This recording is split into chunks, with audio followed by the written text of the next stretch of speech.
Well, hello, everyone. Welcome to Monday morning meeting. I'm Wilson Cole, president of Adams, Evans, and Ross, and I am joined with our in-house attorney, Samantha Cole, and my daughter. How are you doing, Sammy?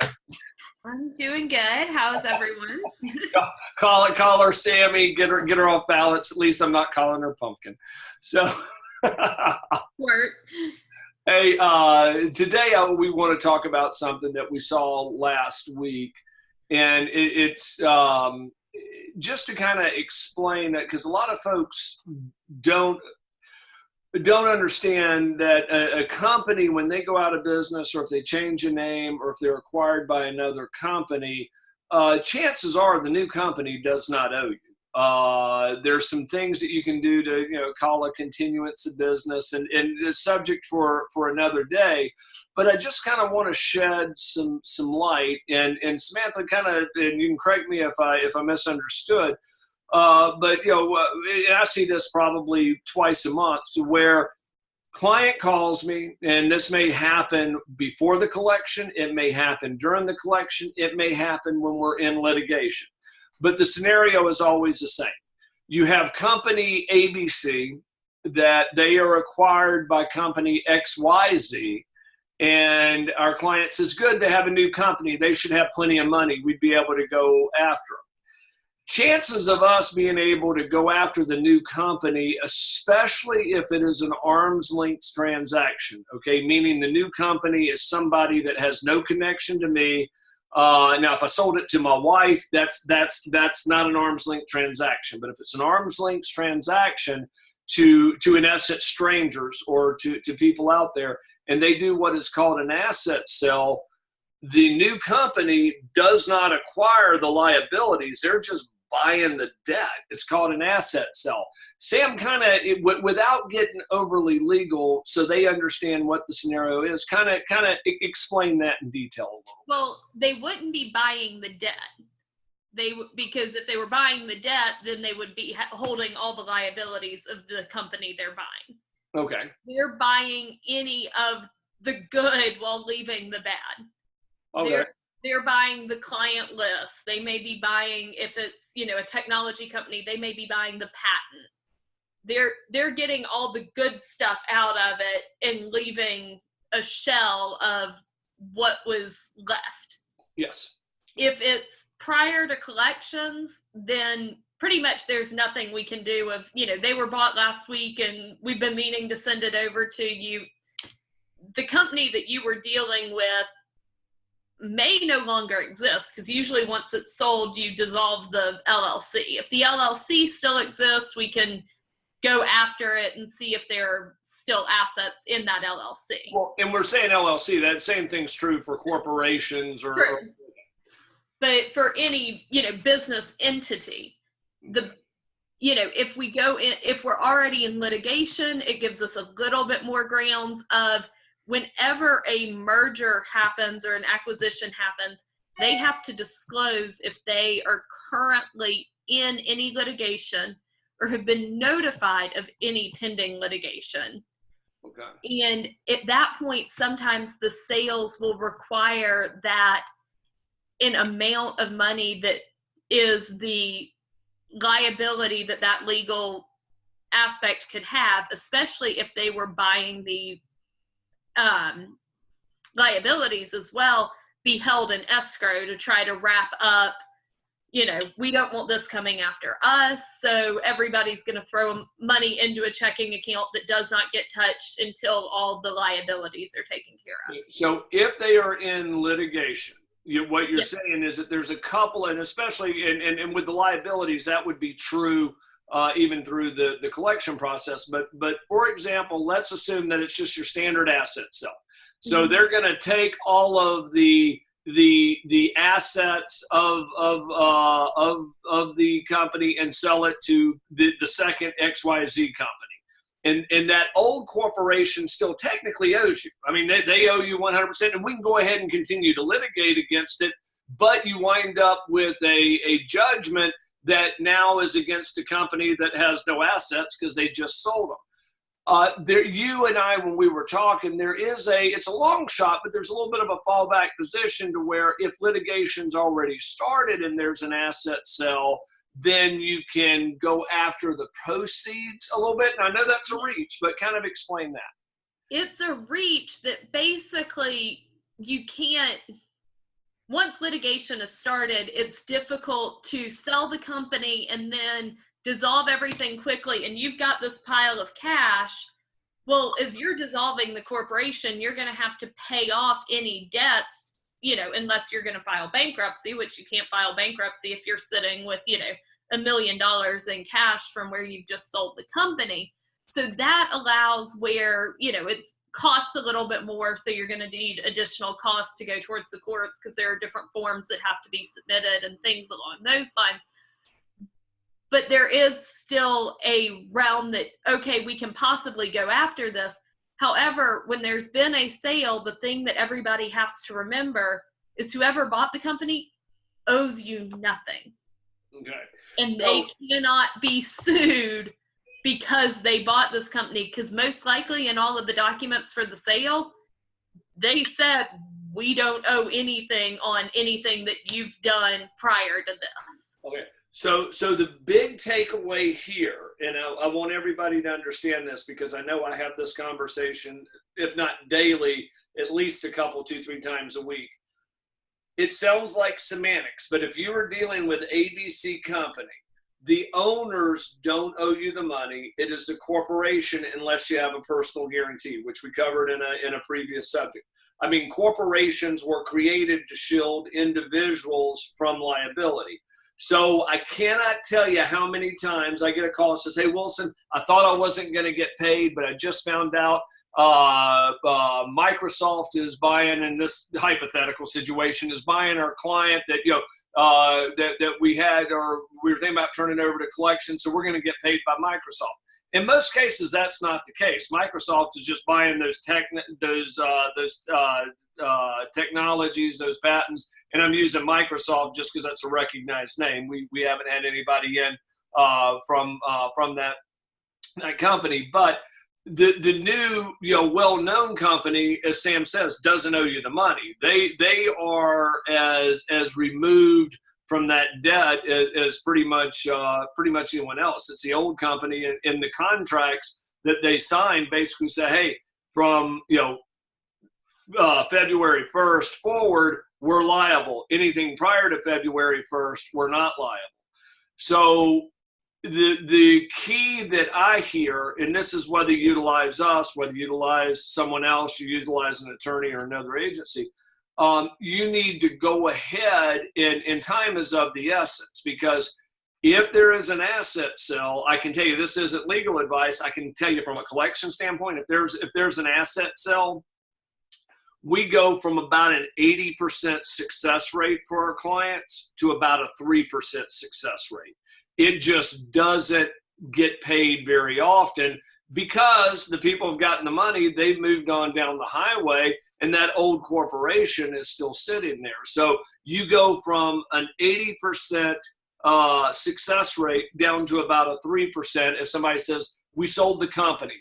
Or they don't even tell you they sold the company. They say, well, our name changed. I can assure you, if somebody's name has changed, it is not because they're trying to rebrand themselves 99.9999% of the time. It has changed because they have crashed and burned. So if you ever have a client, Sam's about to make a comment there. That I wouldn't automatically assume, because you have so many times that they'll change the name on the LLC and haven't actually crashed and burned for one reason or another. Okay. It makes it much easier. And that's a Secretary of State search that it's at least worth the 5 to 10 minutes to search for, because if they do a name change, move locations, but they, for some reason, whether it be they're a franchise and don't want to lose their franchising and things like that, a name change I wouldn't write off as an automatic sale. I wouldn't, but from a collection standpoint, if somebody is behind, the chances of that name change because I'm everything that I look at is from a collector's standpoint. If there's a name change on a debt, I'm going to assume that, but you're absolutely correct. And let me kind of give you guys a little bit of history on Adams, Evans, Ross. Adams, Evans, and Ross for 24 or 5 years has been a credit collection firm for the staffing and recruiting industry. Prior to that, and Sam's giggling because she has been attached to this corporation in some form or fashion. I used to own jewelry stores. And the reason I own jewelry stores is because after my wife and I got married, she was a credit analyst for a well-known company. And after she started having babies, or after she had Samantha, she says, I hate to tell you this, but I can't go back to work. I just need to sit here and do this. It's like, well, that's great, but we need you to work. So what I was working as VP of operations for another agency. I'm going back 25 years ago. And so I said, well, what we'll do is we'll set up a jewelry store. You can work at the jewelry store during the day. I'll come in at night. And I'll take over and whatever. We had it set up at the jewelry store in the front, and then the back room almost looked like a living room to some extent. And so Samantha, as a very early age, first couple of 2-3 years, was brought up in the back of the jewelry store. So Adams, Evans, and Ross used to be a jewelry store. And when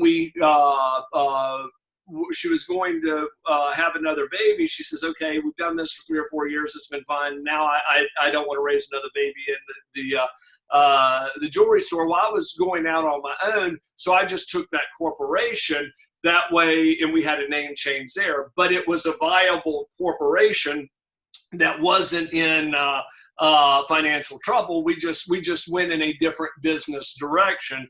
And I'd left my job at the other location, and we just changed the name there. So you are absolutely right. There can be a name change, but I still go back to 99% of the time. If somebody owes you money and they're not paying, they're not going to change the name of that corporation to go into a different market. They are going to reopen up another company. Now, there are some things that we can do: search the Secretary of State, do a credit check, to be able to see if what's going on. So Samantha is 100% absolutely correct. But asset sales, Samantha, I know from the legal aspect, you're much more involved with our forwarding attorneys. Chances of an asset sale and our client getting paid, it really, where I see the deciding factor is, has litigation commenced yet? Okay. Because trying to dissolve a corporation that is actively in litigation is much more difficult than it being in collections and us calling and sending letters and then them coming back and saying, actually, we closed the company down last week. Okay. So once it goes legal, I think our odds probably go up to 50-50. Because litigation's commenced, and so they have to jump through a few more hoops to say, actually, we're out of here. Okay. Well, that's like I said, I know from a collection standpoint we see a little bit different, and I think I know on some in the last 6 months or a year where we've had asset sales, we probably have been batting that, and that may be because you're overseeing it so much better.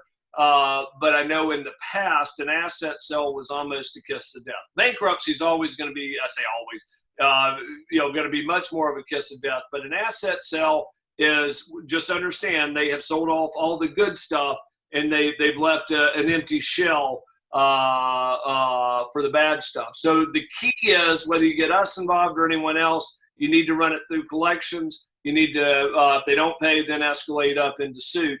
And I always recommend suit prior, or always recommend collections prior to suit. And the reason for that, and these are in Samantha's a collection attorney, so she kind of comes at it slightly different. She's been around this company a while, but as a general rule, the way that an attorney collects is they'll send out a letter when they don't pay. Then they come back and say, okay, let's go ahead and sue them. This is a generalization of just attorneys in general. And they go ahead and sue them.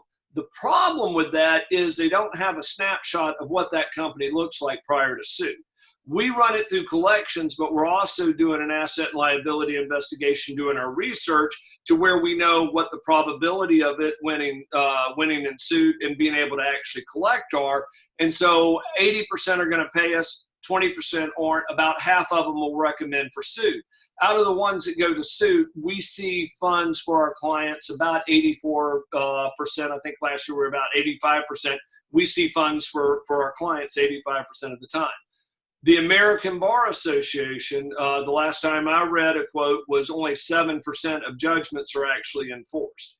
And so our methodology of doing that asset search and running it through collections are typically, in my opinion, a better way to go, but we can accelerate it into legal because, as Sam mentions, if there is an asset sale going on, we want to get litigation ongoing as well. Sam, do you want to make a comment or dispute anything that I just said there? No, I think that kind of covers it. I think just my big takeaway on this topic is don't assume because they sold that the new person bought what is owed to you. Okay. And you know, if an offer is on the table, consider that offer from a company that owes you but really can walk away and not give you anything. Don't consider it of giant conglomerate owes me, so they need to be offering more. Sure. Well, that's a big takeaway is the new company doesn't, as a general rule, I mean, there's always exceptions, but as a general rule, most companies are sold in asset sales, and they're sold in asset sales because of debtors, but they're also sold because of what a lot of folks don't realize. If you just buy stock, all the tax liability for that stock and corporation now shifts over. So most people want a clean break to where small businesses, as a general rule, are sold in an asset sale. But so that's a subject for another time. Sam, I appreciate the insight on it, and I hope everybody else kind of understood the premise. And if we can help you with any collections, certainly give us a shout. You can reach us at 800-452-5287. I'm at extension 6578.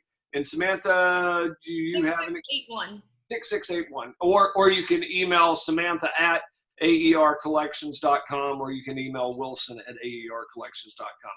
Thank you guys. Have a good afternoon, and we'll see you next week.